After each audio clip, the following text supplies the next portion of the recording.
I don't know. Okay, I will call the meeting of the PTED Committee to order at 8:31.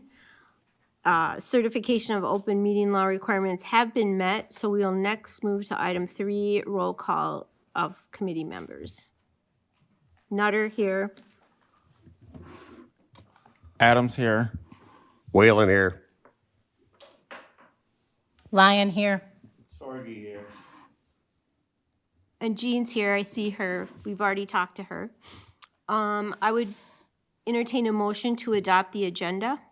I so move. Second. All in favor? Aye. Aye. Has everybody had a chance to review the minutes from the 11/5/24 meeting? Yes. Are there any corrections, additions? Okay. I would entertain a motion to approve the minutes. I move to approve the minutes. All seconds. All in favor? Aye. Aye. Opposed? We will have 5 minutes of public comment. The phone number to call in is 715-538-1894. We will move ahead with the agenda, and if there are any phone calls, you'll see it because it's up there by you, Rebecca. Okay.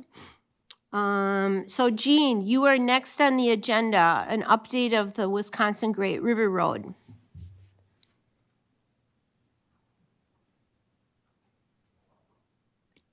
Are you there, Jean? Can you hear me? Yeah, well, I can hear you now. Okay. Okay.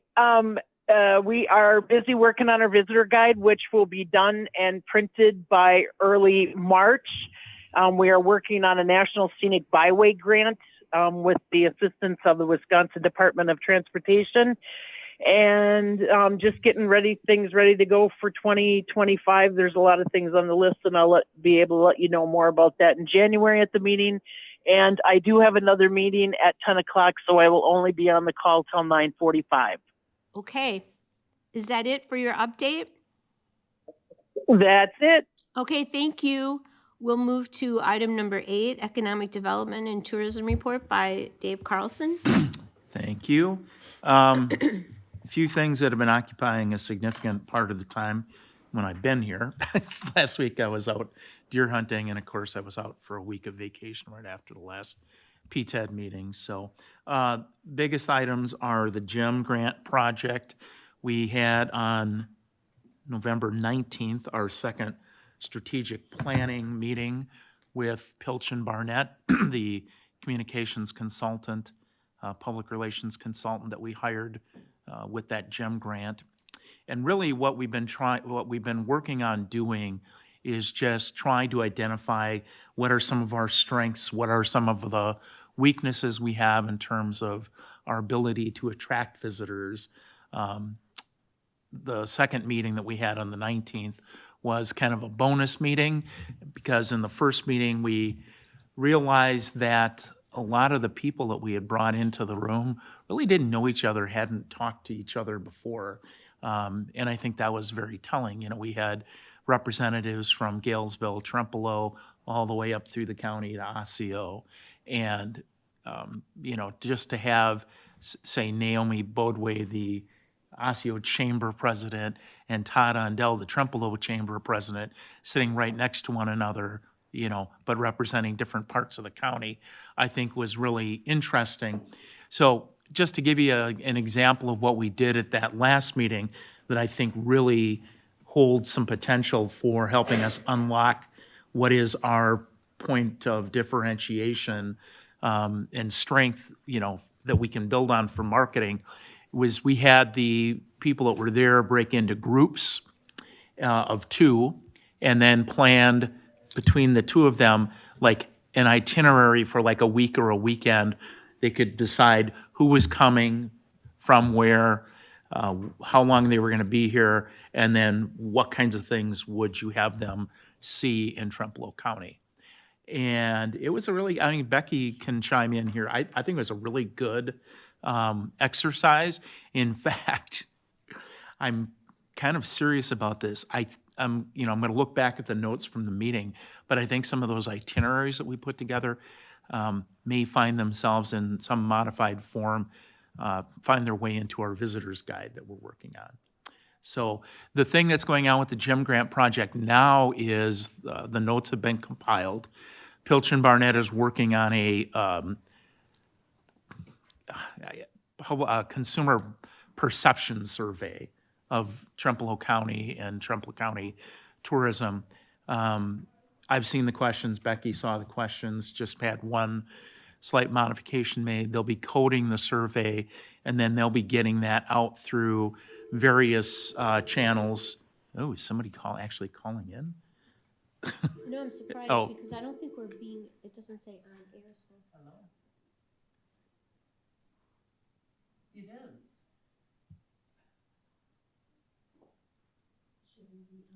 Okay, let me just see, We'll take a pause for a second here. are you able to hear? Can you put it on speakerphone? Can you hear, the conversation? I can hear you. Okay, all right, I'm just gonna. It doesn't matter. It doesn't, I don't think it's matters. no. That's fine. Okay. Yeah. Okay. I just put it on mute. No, I don't want it on mute, but I don't want to hear her background. But I don't think we can do that, right? Can she call in the way Jean did? You don't have, access to the internet to access that way? Just wondering. That would be better if she went on Zoom. Might be better if you're on Zoom, but, otherwise otherwise if you wanna put your phone on mute, and then we won't hear your background noise, but we'll keep this line open then for you. Okay. Okay, yep. That should work. All right. I don't think he's televising us today. Oh, okay. All right. So I'll end public comment since no one can call in. So anyways, that was kind of, surveys are being put together. Those will be getting out, they'll be going out through our Facebook page as well as some other channels, including Pilch and Barnett maintains their own Facebook page under like some kind of tourism moniker that I don't remember that they'll be doing too. So I think that's going to be really interesting. Our next meeting is going to be towards the end of January, and by that time, by the February PTED meeting, we should have some really interesting information and results from that survey. So then flowing into the visitor's guide, that's coming along. It's been a little bit of a slog because it's the first year, and so just making the connections and explaining to people, businesses and so on, about the visitor's guide opportunity, getting the ads put together, getting content from the communities. It's been coming along. I think we're still on target to get that thing out by the end of January, beginning of February at the latest, which will put us right in the place that we need to be. Last thing I've got is on broadband expansion. We did have, and I think I reported this last month, but maybe I didn't, we did have two broadband internet providers file a notice of intent with the Public Service Commission of the state of Wisconsin that they were planning to bid on unserved, underserved project units that the PSC has put together within Trempealeau County. They're primarily in the south part of the county, southeast, but they're scattered around the county really. And those were Brightspeed and then Spectrum, Charter Communications. So both of those companies have indicated that they would like an endorsement from Trempealeau County. That's part of the scoring process when the Public Service Commission looks at who's bidding and so on. There's different points, and I think an endorsement is worth 5 points. So I would expect that they're going to formally ask for that soon, and then what we would do is probably bring that back to the January PTED meeting, just to take a look at that. The options would be to endorse one, both, or neither. And there's really no there absolutely is no financial commitment. It's just saying, we've looked and, yeah, we endorse, I mean, who doesn't want broadband, right? The question, yeah,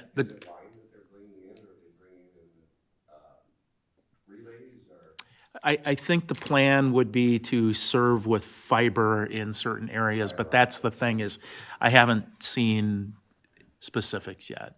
And so those will be coming. I said, we're not gonna take I told them, we're not gonna take anything, to the board asking for an endorsement without seeing some specifics.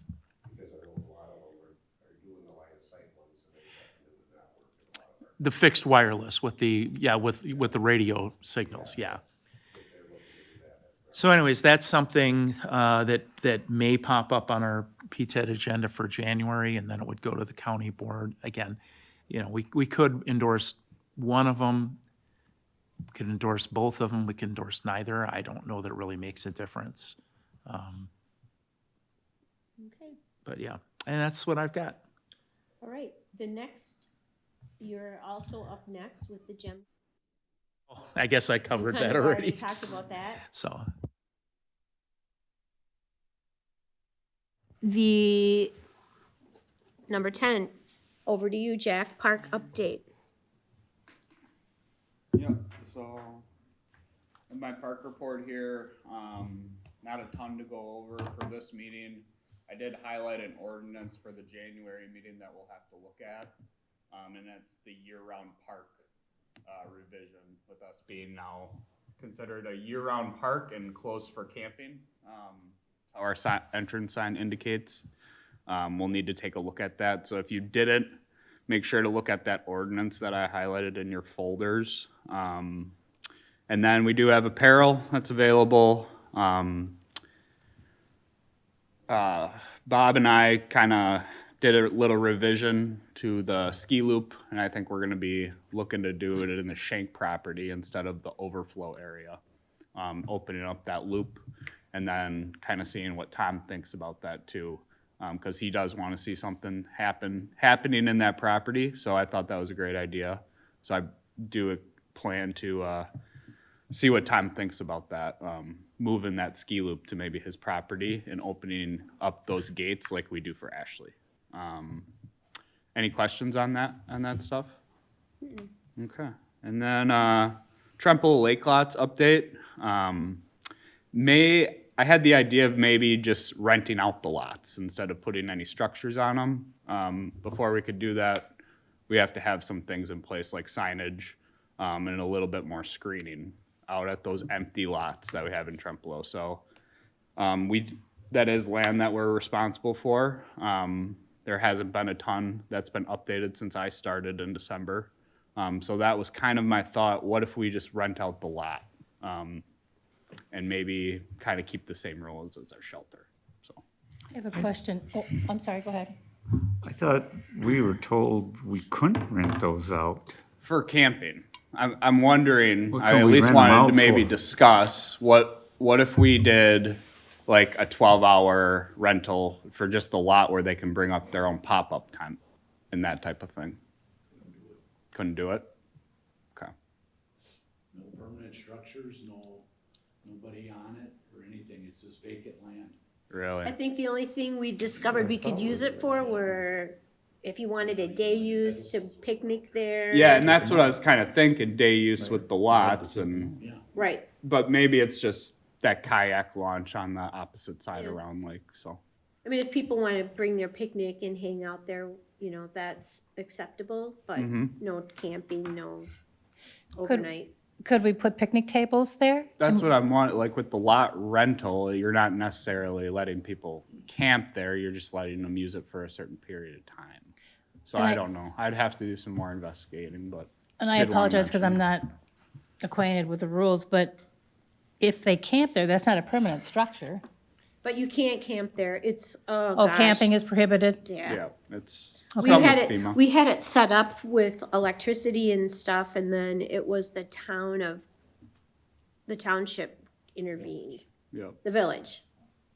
okay, It violates all of their rules. yeah. And FEMA itself. Yeah, it was not the best gift we ever got from FEMA.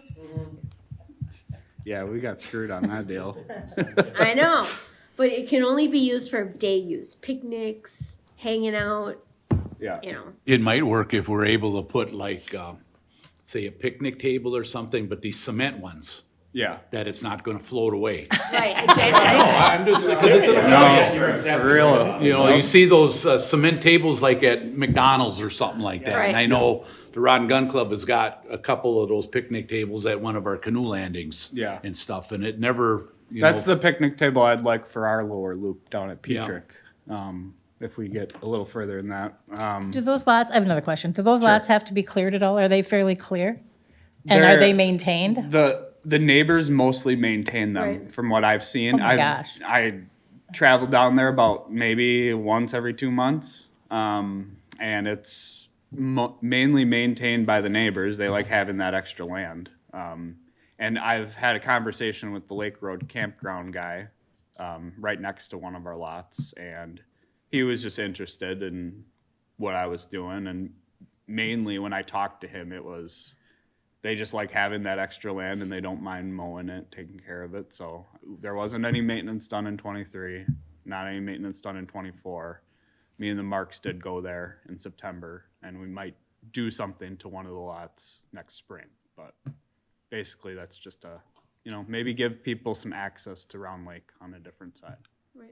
The neighbors feel like we did have a little bit of a hassle with them when we were making it a campground, because they sort of felt like it was their land, which Yeah. it really isn't. And that's when I met with the refuge people. When I met with the Marks, we kind of discussed what had to be done in order to get to the water. So mainly it's just communication and some type of agreement with U.S. Fish and Wildlife. Well, not that I want to belabor this or that we have to really talk about it today, but I'd be curious as to what we can do versus what we can't do. Right. So that can be another time. I guess the other question, building on Renee's comment, would be, can we just donate those to Fish and Wildlife? They don't want them. Oh, they don't want them. No. I think there's even some rules about that too. You know, it's our permanent gift. What do the neighbors, FEMA would have just offered them to them if they wanted them. Yeah. what do the neighbors be do with their lots? What do you mean? You said there's neighbors that maintain it.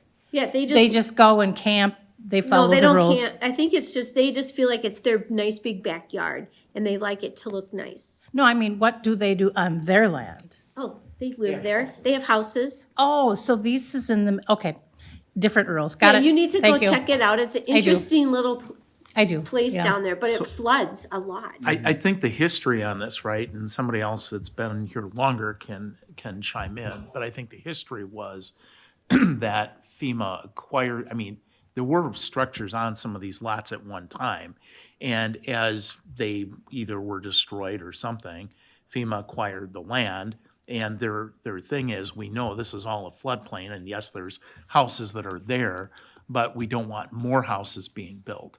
So what they did is they acquired the land, can't put anything up there, and then they made us an offer at some point before my time, like, here, take this land. And I think it was accepted with not full understanding of what couldn't be done. And so now we have it. It was a flood in the early 2000s that started that. And it was, I think, about 8 or 10 structures that FEMA had bought the people out in that, because that whole works was underwater pretty much most of the summer. And that's how we ended up with, we got a right to maintain it, we got a right to own it, you can't do nothing else with it. We can look at it. There was also some issue, which I can't recall, it was years ago, with a well, a community. There's a community well there. Yep. So we had to deal with that, and that was when, I think Ryan Radke was a corp counsel then who dealt with that before he became judge, so that was a while ago. All right. Yeah, so it's, We'll move on. Yeah, definitely some things to think about in Okay. there. Last thing for the park report would just be, we'll have that dock going in April. We had our prep meeting, November 7th, that went well. And we deemed an at-grade concrete slab to help anchor the dock down, along with 6 galvanized steel poles. And it should work out pretty well. and we'll have a unique little niche there at Petrick down in our lower loop, so. Fun, thank you. That was a long, Mhm. hard. So that's phase one. project. Phase two will be, I kind of horseshoed out those those tent sites down there, and then on the opposite side of the horseshoe, we look to do some type of paddler parking with some mapping, and maybe a accessible route from the parking lot to the dock itself, so. Wonderful, thank you. You're next. I too. got one question Oh. here. Sure. Sorry. What's up, bub? Jack, I was through the park the other day. It looks like everybody's pulled out They are. except for one. Yep, and he did just pull out. I swung through there yesterday afternoon. Okay, because I And was. he's through- out with that prowler. He was in jail, Okay, and then he's now at another jail. because I didn't know if it was a homeless person, because I seen a tent there and Uh-huh. an orange extension. And now he's got a cord going couch to- that he left. So Yeah, and there's a couch. I waived his because he was only paid up till the 16th. And I waived his fee. I said, if you get your camper out of there, I'm fine with you're not paying. But then I got there yesterday, and there was a couch left there And a so- tent. and a tent. Yeah. So A I nice told couch? him it's like I'm giving you a week, and basically you're gonna have to pay that 2 weeks that you weren't there with your stuff. If you don't get it out by next week. So now there's just a couch sitting there, and I really don't want to tack on someone that's, in jail and make it harder for him when he gets out, but there is like rules we have to abide by, and if people are on a lot, they can't squat, and, Sounds like a winner. so, Are you gonna have Getting through to that. haul the couch out and throw in the dumpster then? yeah, I mean, we got rid of the dumpster on the 2nd. So we didn't have it there to throw it away in the dumpster, because I wasn't gonna pay an extra week of the dump fee, so. We'll figure it out. Put it in the shelter. Is it a nice couch? No, Oh. no one should be using that couch. No one should sit on it. Okay, Yep. thank. Yeah, we could put it down there on the FEMA lots. There you go. Jack, you're up again too for, Yep, the pricing. So there's a lot of information that we talked about last meeting, kind of up top. Hopefully you guys got a chance to review that, some shelter rental information from last year. And then we also have our rates in both of the tables from this year. So basically what I want to do is, so we don't have to do this every December, is go through a 3-year campsite pricing for our daily rates and our Ashley rates for the next 3 years. If that's not the best way to go about it, I mean, it's your guys' decision on how you want to lay it out. But basically, this is my recommendation: is we have like a 3-year plan for our daily rates and our Ashley rates.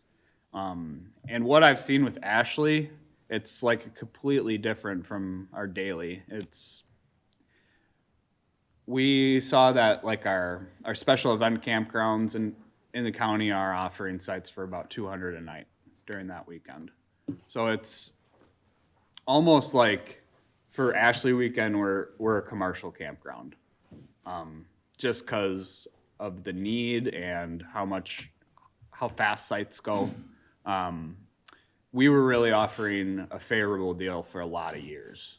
And we're trying to, mend that gap a little bit. What was it? It was either Fox Ridge or Trempealeau Outdoors were about $200 a night. So trying to mend that gap, but still remembering that we're a county, and we're gonna have a little bit lower rates. So that's kind of where those numbers came from in my Ashley pricing plan. And then my daily pricing plan, that's a lot of numbers to go over in a motion. So I don't know if if we can just motion the numbers presented, or how you guys want to go. You Okay. bring those up on the screen to look at? do you Yeah, have, oh, you don't have them with you? Can't bring them. Oh, sorry.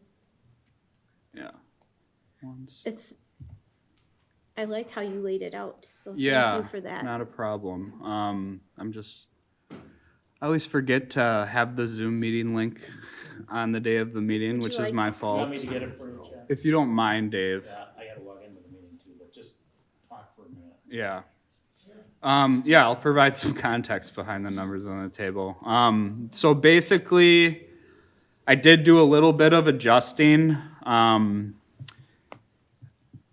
Daily pricing was about a $5 increase per year for most of the sites, but then tent was a percentage.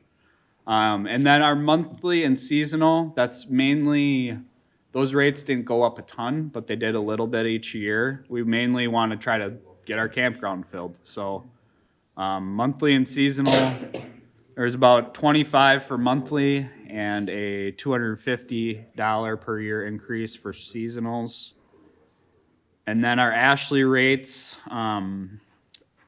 we're doing a week option as well as a 3-day. Our week 3-day option is going to be 300, nice round even number. And then if you want to stay at the campground for the whole week of Ashley, which would be totally fine for us, it would be $450 to stay there for the week. And like I said, our competitors are about $200 a night. So I think these rates are adequate. So do I, they're reasonable. It was interesting as Jack and I took a look last week at Trempealeau Outdoors. So that's the one over by Newcomb Valley Inn, new one campground last year. And I was like, wow, they're already pretty full for Ashley.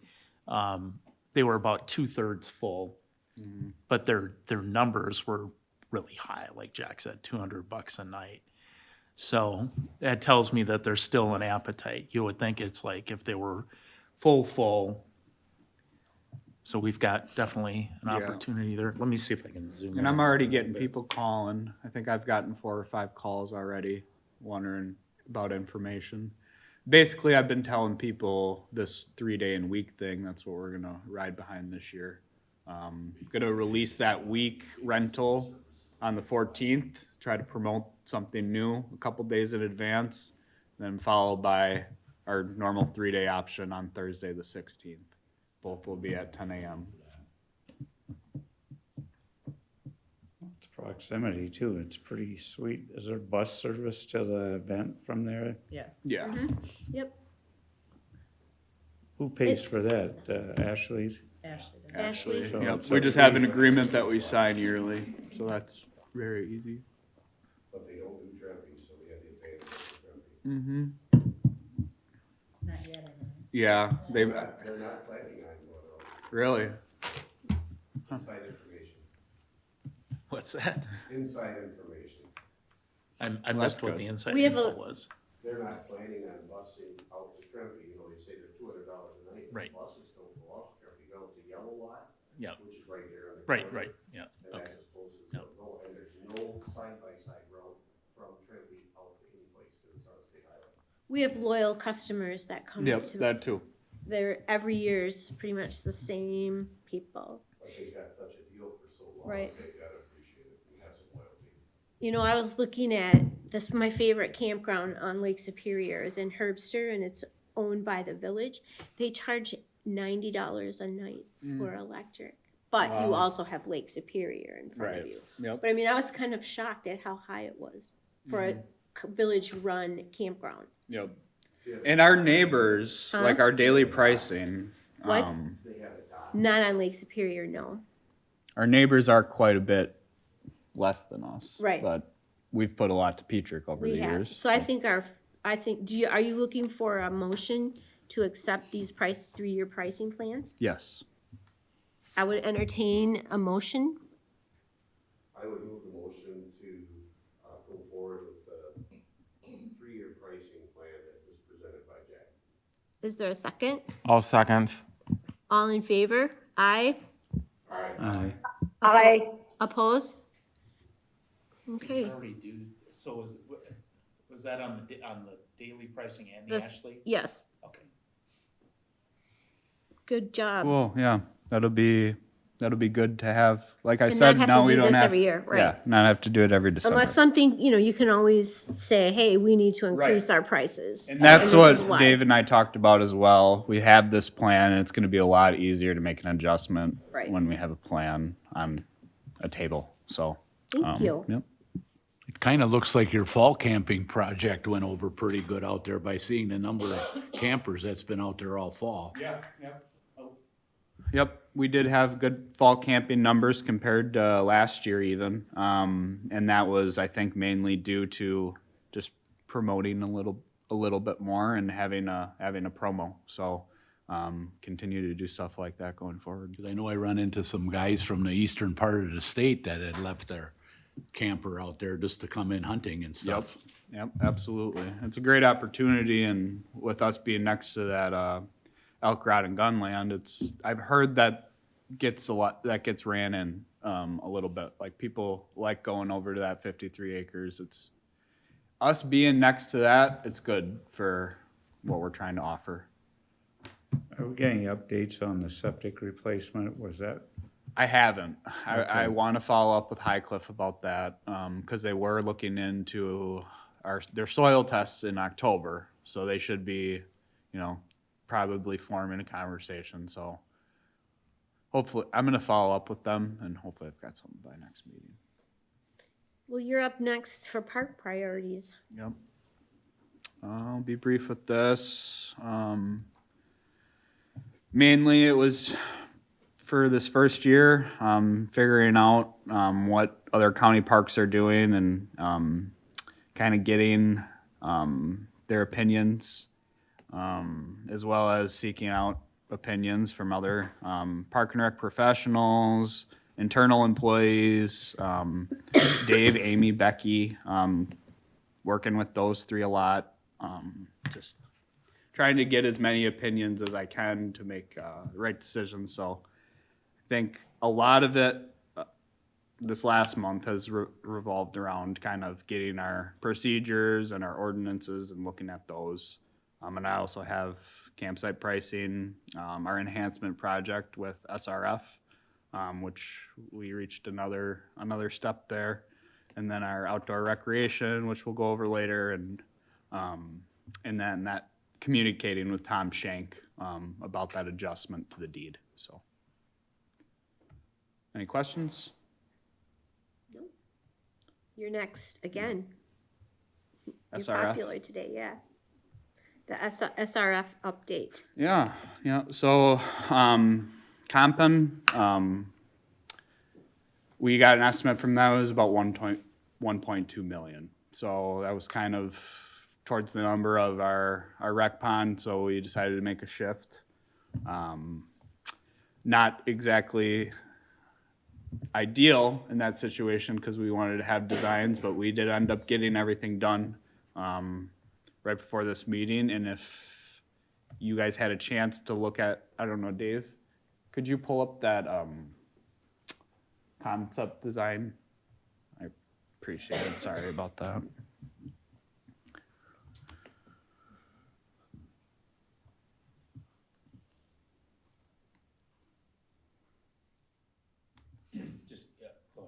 Yeah, you're good. So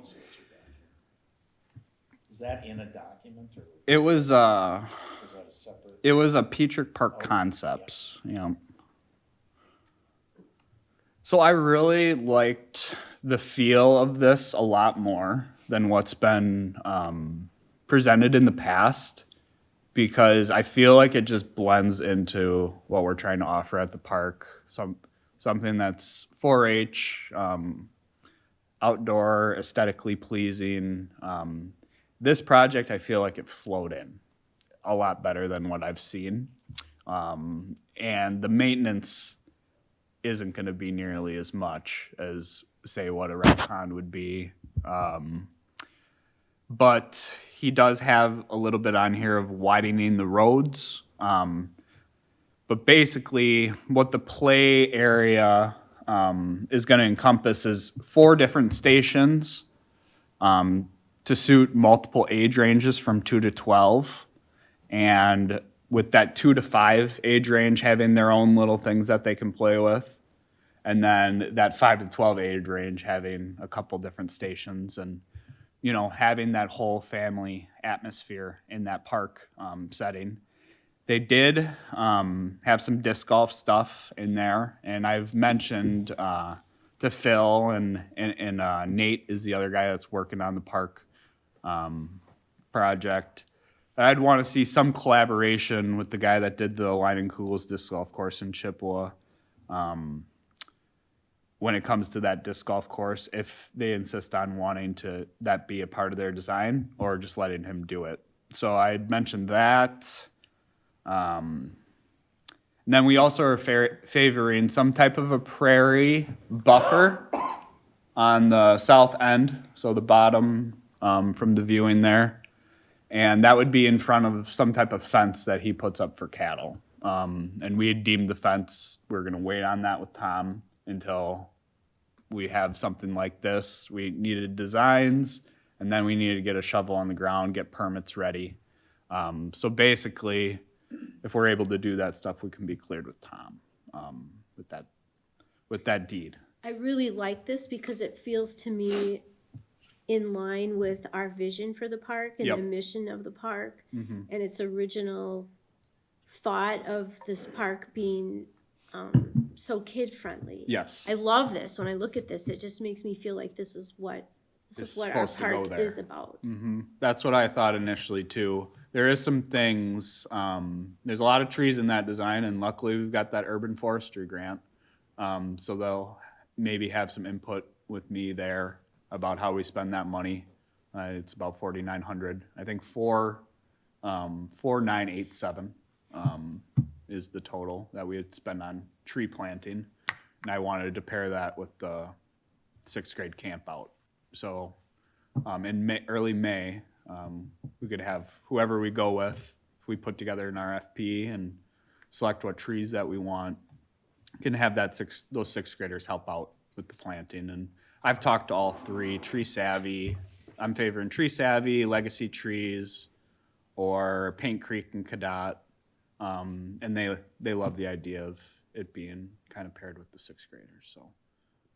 Should maybe check with the county forester too. Yeah. Because that's awful light soil out there, and there's Yep. only certain things that grow in sand. Yep, absolutely. And we've communicated with Ryan quite a bit on that, so. Is there a chance for irrigation on those trees? Because that ground, when it gets dry in August, that's gonna kill trees if we don't keep water on them. Yep, absolutely. We're gonna have to figure out some type of plan with the Marks, make that part of their day, and as well as myself. Figuring out the days, if we have a drier month, that we're gonna have to get out there and water those trees. Those big trees that trees were that- planted a few years ago are doing quite well. Yep. How big of trees are you planting, Jay? So that is up for negotiation. I was gonna put together the RFP. Didn't have enough time before this meeting. I met with Haley out there, and we're kind of trying to discuss a plan. And then we wanted to see if prairie seeding would be a part of that planting money for that prairie buffer on the south end.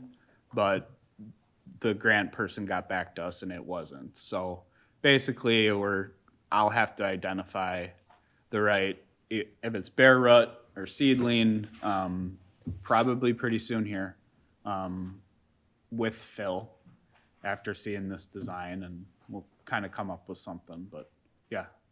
So what do we need to do to move this design from a concept into a plan, and on what time schedule? Yeah, yep. So I had a cost savings and timeline document that I was working on, and again, there's too many things moving at one time to where I couldn't finish that quite in time. But that is something I'd like to present next meeting about how we go about our timeline for all of this. I do have a plan together. It's just we're gonna have to have it looked at by Becky and SRF. Is all this type of park development grant eligible too through the state? Well, yeah, we'd try to get the Knowles Nelson here in April. So I've already started kind of getting those forms together too. And we'll apply in April. And considering we already got that rec pond. Some of that stuff was ready for me, like the archaeological study or survey, we have that. So grant writing should be a little bit easier, but it's still gonna be a process that I'll be dealing with till April. Are you looking at doing this in phases, or are you looking at a one-shot deal? We hadn't got that far, because we just got this design, with shifting from compan, now we're thinking more earthscapes and Birkenstock, mixture of vendors, so from what the conversations I've had with SRF and Phil, we try to get this equipment in, this playground equipment in, and then we probably would be looking to widen the roads in a second phase. I love it. I don't know what daycares, how they can transport kids, but when it's done, I think during the summer, what a fun, outing for kids to come, and Yeah, it's gonna be it has great. so many opportunities. Mhm. Anything else?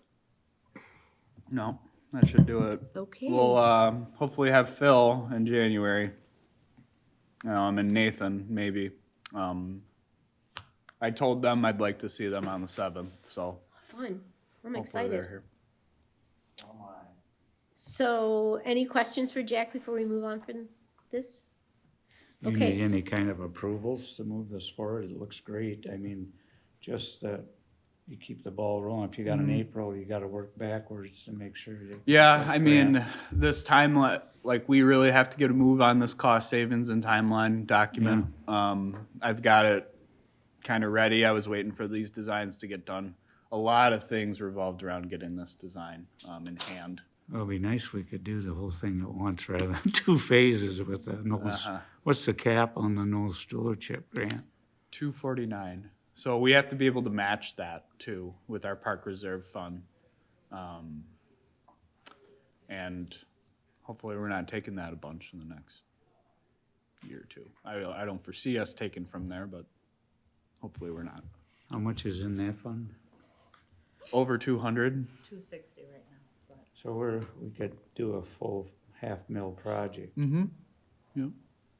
That'd be great. Yeah. I mean, And parks You don't are, wanna- I the mean, Cannery if we- Park in Eau Claire, you'd think parks aren't that much anymore, but everything's going up, and that little park in Eau Claire, it's gonna be about 3.5 million. So that's just like something to keep in mind. If you get a chance, look at Cannery Park in Eau Claire, and they're doing minimal stuff, but they're doing a few like outdoor projects there, like a truck park and for bikes, and a climbing structure, and they're getting up there in price. So it's probably gonna be closer to $1 million than it is 500,000. So we just have to keep that in how's mind. accessibility factor in all this planning for disabilities and age and? We'll get there. That'd be It's all part of SRF. all part of SRF. I'm also going through a certified playground safety inspector course right now. I have my test on the 31st of January. I already went through all the modules and stuff, so I'm learning a bunch there. And I can do a safety audit if I pass the test at the end of January at playgrounds.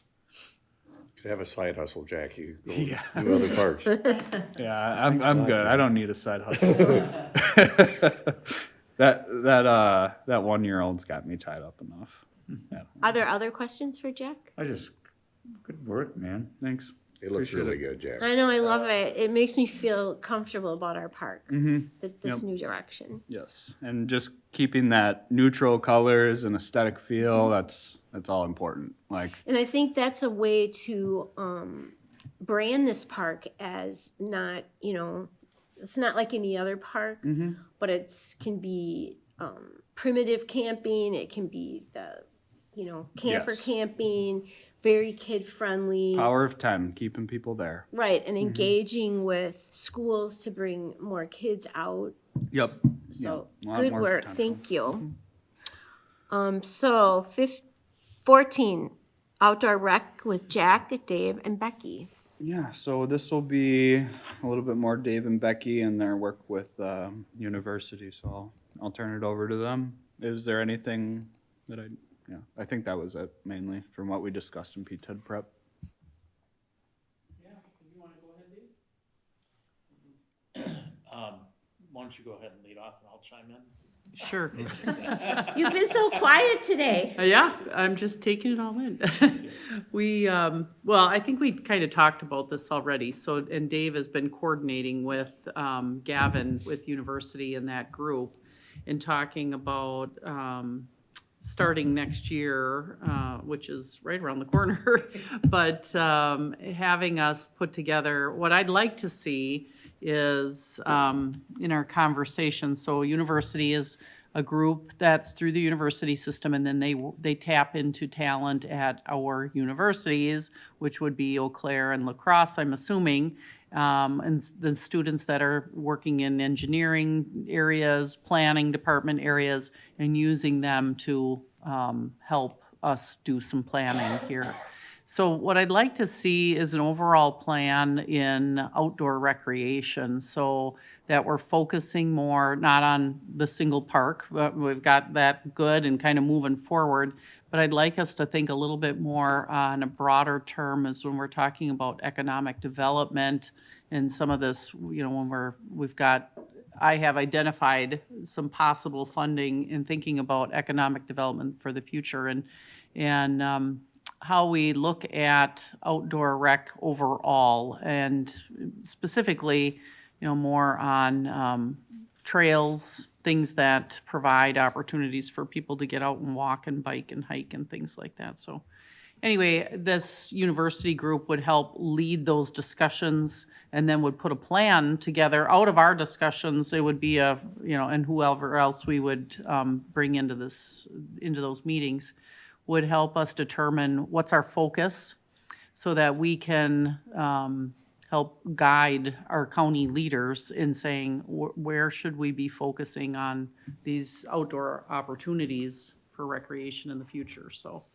that's kind of the reason why we want to work with them to begin with. Right. It involves university students. And it involves the students. Yes. And I'll apologize, I should have included this document in the packet, but this was a project overview that we sent to University Alliance.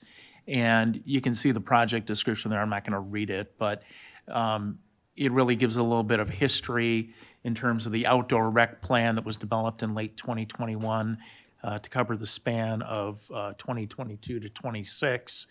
That inventoried all of our outdoor recreation opportunities and facilities, and discussed in some measure the need for new assets. So what this project with university would do would be to build on that. And some of the focus areas,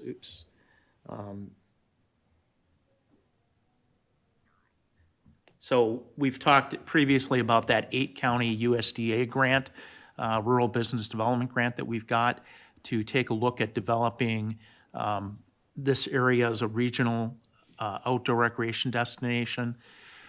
Really think university in this project can help provide an objective outside perspective that can be helpful in shaping the identity. Gee, I keep doing that. Geez Louise, sorry.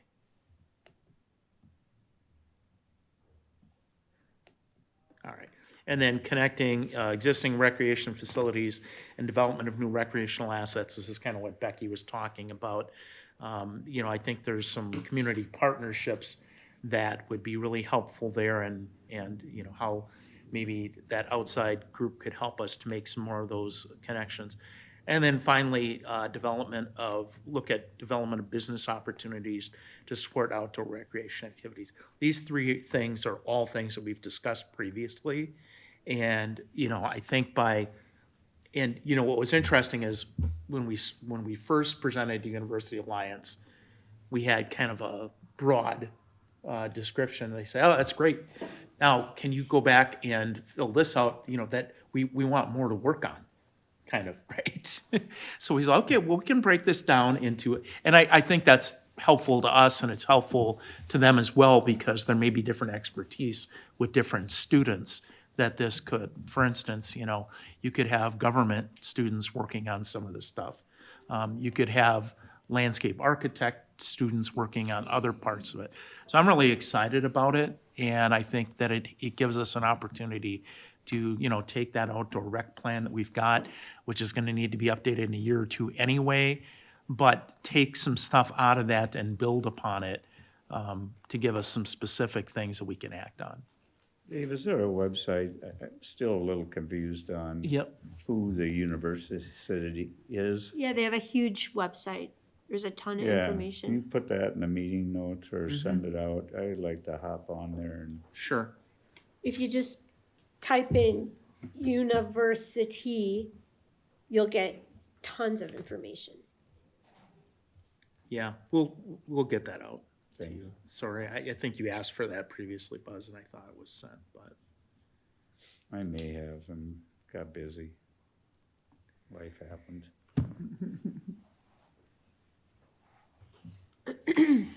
Yeah, I mean, if we're going to put anything into place, we've got to have a plan of action, and we need to know from everyone what that looks like. So I think this is a good opportunity for us to.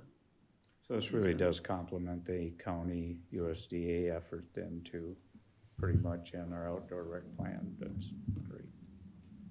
And it's really, this program and whole thing is really supported by Wisconsin Counties Association as well. They talked about it at the training that we do every year. Somebody from Extension Yep. comes and, or the university comes and talks. Are there other questions? Anything else to say? Okay. Back to you, Jack. This is the Jack show today. Bow hunting at the park. Item 15. Yeah, so basically, how I went about this, I recently applied for a bow hunting permit in the village I live in.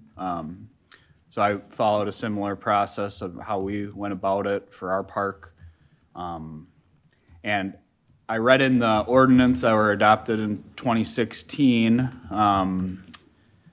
that we had as long as we had an ordinance, around hunting at the park, no person shall discharge any projectile from any weapon, except in designated areas or with written approval of the park manager. So basically, I wanted to just get his name in the minutes, and was gonna give him access to the 29.5 acres on the other side of the river at Petrick Park. So his name is Matt McFarlane, and that's spelled MattMacfarlane.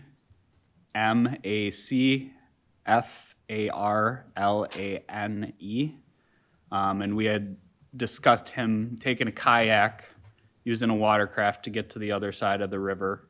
And he'll have access to possibly that 29.5 acres on the other side of the Trempealeau River, kind of by the lower loop, as well as he can use that elk rod and gun property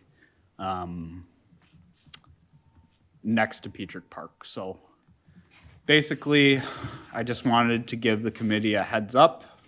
And if there's any questions, I can take those.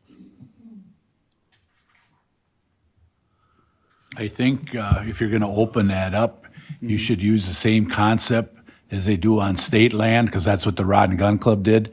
There's no permanent stands Oh, yep. on the property. They have to be removed every day. Okay, yep. That way it eliminates stealing and that, so. Yep, I can definitely make that, and that's actually one of the rules of the village, where I've got a permit, is you can't have stands up overnight. So I can add that in there and kind of make some type of document that can be posted, so people are aware of it. I also put like 2 to 3 permissions a year, just if we're gonna be doing this, setting a precedence that you can hunt at Petrick Park, probably have to have some stipulation to how many people can actually hunt in 29.5 acres. So it's probably maybe a 2-person max. I think that's pretty much how that goes, is like 2 people per 40 acres. So Matt would probably be the only person this year. Said he might only go in there once. Both seasons open to the 31st of January. So he would have potential permission from about the 7th to the 31st. Okay. And I can kind of take some suggestions from this meeting and form some type of document that can be posted. Any other comments, questions? Thank you, Jack. Yep. It's you again. Facility use agreement discussion. Oh, yep. So we had somebody that would like to have a wedding reception, in September 27th of 2025 at Petrie Park. So basically, our special event permit was too stringent on, the rules. So I seeked, the opinion of Corp Counsel and our insurance on some changes to make a facility use agreement. And basically, it's a less stringent agreement compared to our special event permit. And basically, just like to approve this process of a facility use agreement, and then we'd have to come up with a number, or a fee attached to this that's different from what we did for special event permit. So is this the first wedding reception I don't at the know. park? I can't. No, there's been numerous out there. Yeah, Okay. and I don't know if we've ever had a document paired with it. So Okay, It's just okay. good to have policies and Yeah. procedures in place. The biggest thing is what we had before is amount of people so that they were responsible for their own porta potties. Mm-hmm. But that was, they went over pretty good out there. I Yeah, can, it's a beautiful spot to for a help wedding. add, I guess, just more context. I had some questions from one of the people yesterday. Some things to, I guess, think about when we're like forming this. I had told him I was gonna ask the committee. So some of the questions he asked, he had 7 questions. I'll go through them real quick. Are we still working off of a one-time fee, or will there be a change to a daily fee? May you disclose the cost of the shelter and the event permits, wanting to get that itemized so we can plan accordingly. Number 3, wanting to confirm again that we can still provide our own food without any special catering license. Does the permit get approved by you, or is it up to the committee?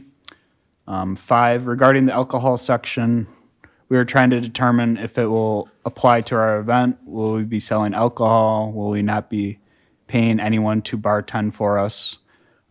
Is there a difference between canned or actual liquor?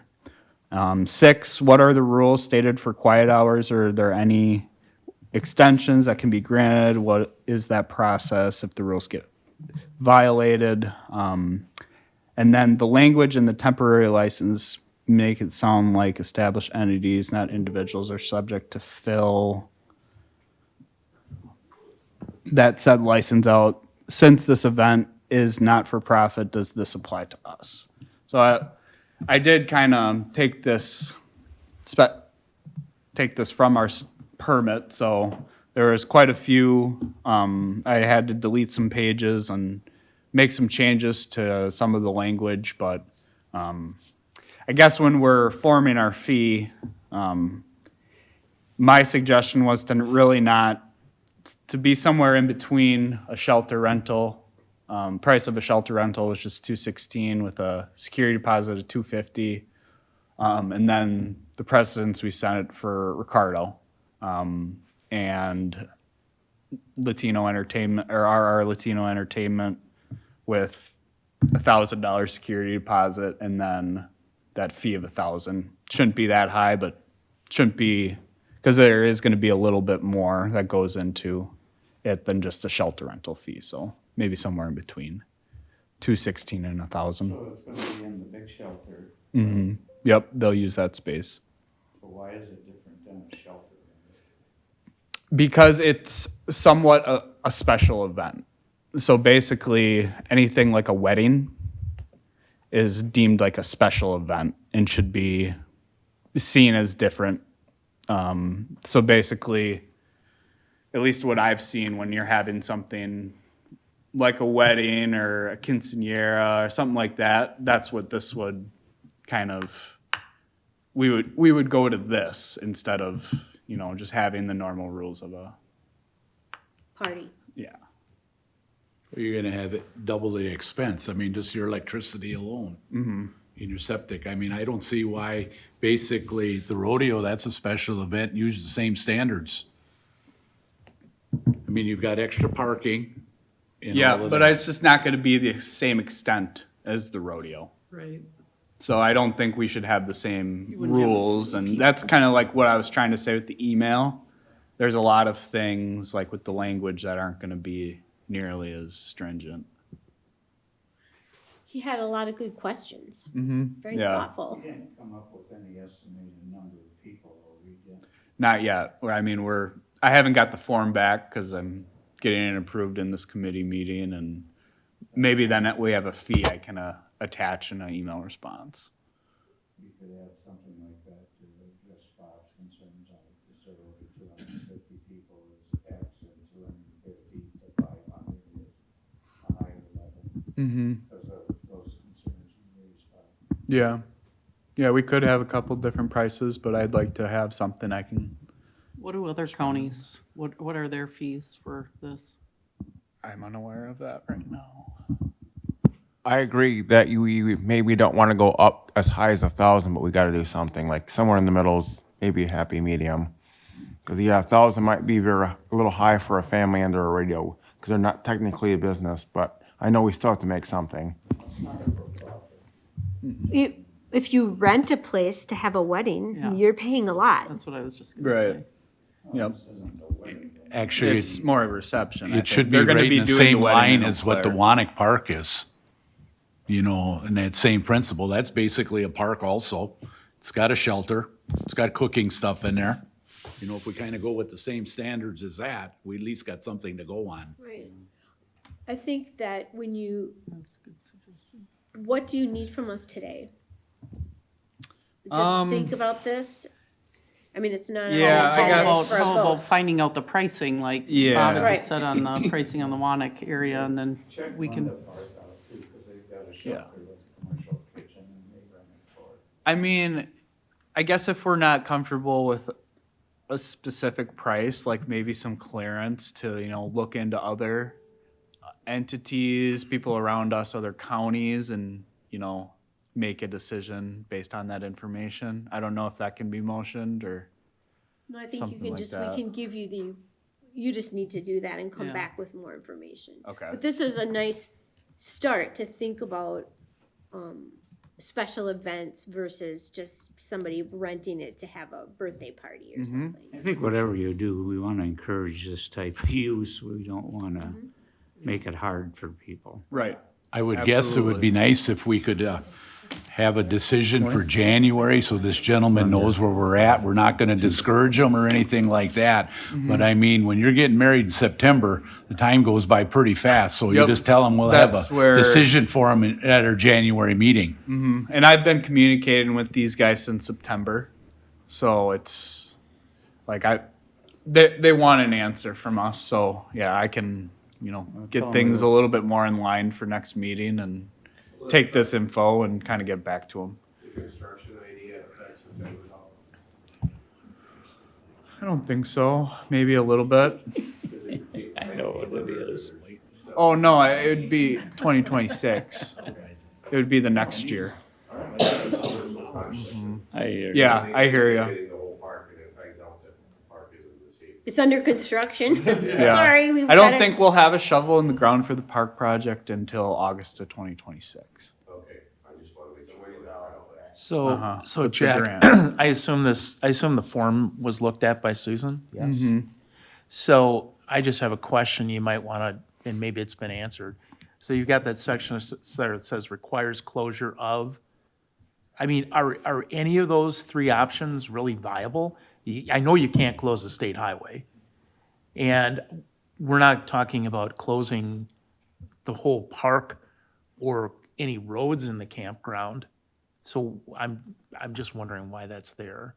And then under alcohol served, given away, the wording, a copy of the claim must be provided. I don't know what that means. Does that mean the license? The license. Okay, so that probably should be changed.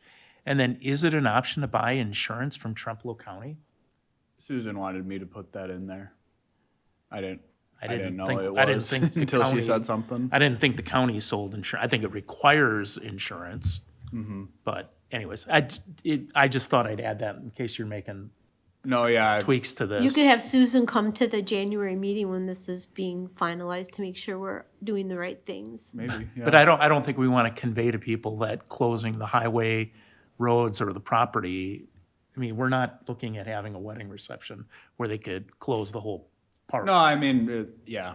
That question was brought up before. The only way to park would be closed if he bought out every campsite. No, that's what was brought up before. Yeah. Yeah. And it's the end of September. There might not be a lot of camping, or I mean, it'll be different kind of camping. And as for the alcohol license, you have to apply for that anyway. Right. The person does. It would be a picnic license through the township. Right. That's all.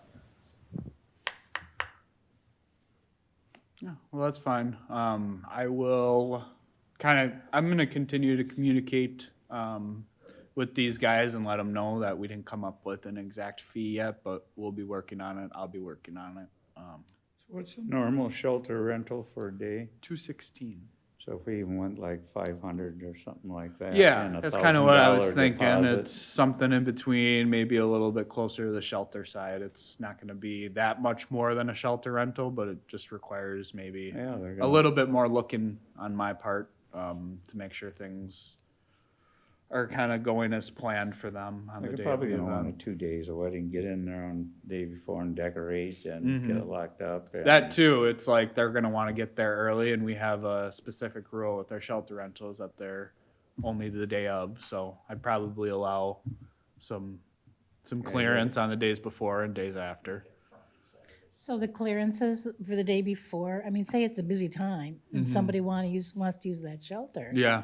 I'd have to rent it out based on this agreement, For 2 days. for 2 days or something Well, like that. 3 probably is somebody, they clean cleanup. up on the day And that's after. Clean up, 216 yeah. times 3. I mean, that's That something to would think probably about. be a reasonable thing, and they would, yeah, that sounds reasonable. Do you plan on checking with other counties? 500 might be, I mean, I know we don't want to make a profit, but everybody's right. The cost of venues Yeah. for events, regardless if they're wedding receptions, has Yep. skyrocketed. Yep, and we probably look to do some extra signage, the Marks would, just so people know that there's something going on that day. So there'd be some communication there too. But yeah, I will check in with other counties, see if there's anything different. The facility use agreement came Yeah. from our insurance's suggestion what other counties do. So that title came from there, so. Okay. Any other questions? Wow. Future agenda items. I just want to let you all know this is my last Parks meeting. Because of the merge with Human Services and the Health Department, I'm going to be on that committee. I already have a lot of responsibilities, so Rich Anderson will be replacing me on this committee next month. I have fought for the park for 12 years, and I will miss this committee, but I'm certainly welcome to come to meetings. Oh, yeah, definitely. Thank you, Jeannie. I can call in, yeah, and I can be in my PJs at 8:30.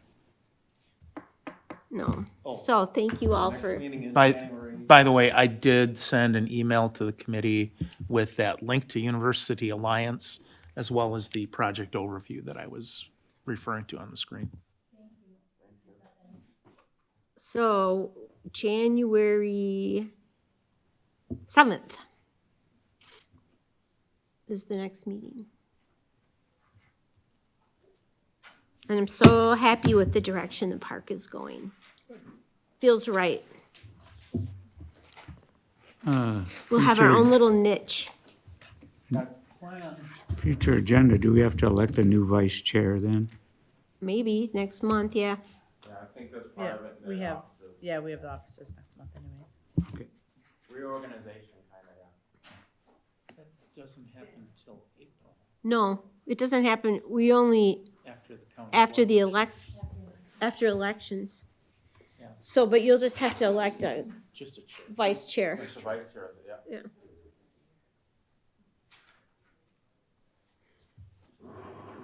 SRF is gonna be on the agenda next time. Yeah, SRF. I told Phil and Nate the date of the 7th, so hopefully get an update there and get that confirmed in the next couple weeks. So you guys will know when you get your materials if Phil and Nate will be there. And I had said at the last meeting, we would do more looking at the comprehensive plan this meeting, but we had enough on the agenda. And so we stuck with that and knowing that we're gonna have SRF coming in January. And university will start to talk about the comprehensive plan. So we'll fit that in, but we wanted to make sure we got this stuff in. So we didn't add it this time. David Prosser passed away yesterday. Susan just sent me the Act 10 ruling. Yeah. I just want to go through, because we have new people on here, and I think it would be good for us to start looking at that. And then we'll go into doesn't that surprise more when we me. go start working with the university. But It was illegal to begin with. You guys, we adjourn. Yeah, meeting is adjourned at 9:40.